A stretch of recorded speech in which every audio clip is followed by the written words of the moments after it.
జనాల దగ్గర మోసం చేసి డబ్బులు కొట్టేసింది నువ్వే కదా? ఎస్ నేనే. మీ ఊళ్ళో కూడా ఎవడో భరత్ అంట, వాడి దగ్గర నేను ₹1,00,000 డబ్బులు కొట్టేశా. ఫేక్ నా కొడక, నీకెంత ఉంటే మాకెంత ఉండాలరా?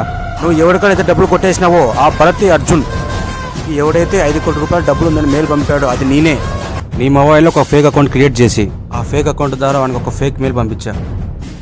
వాడు ఎంతమంది మోసం చేసి ఆ డబ్బులు సంపాదించాడు. ఆ డబ్బుల కోసం వాడు ఖచ్చితంగా ఇక్కడికి వస్తాడు. అనుకున్నట్టుగానే ఈ ఊరి మామిడి తోటలో దిక్కు వైపు ఉన్న మామిడి చెట్టు కింద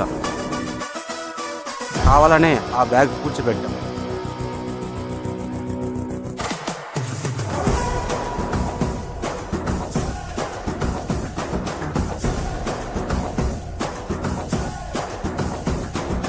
కొద్ది రోజుల తర్వాత డైరెక్టర్గా మా ఊరికి వచ్చి మమ్మల్ని కలిసావు. నీ మీద మాకు అప్పుడే డౌట్ వచ్చింది, కానీ కరెక్ట్ టైం కోసం వెయిట్ చేశాం. నువ్వే మాకు దొరికావు.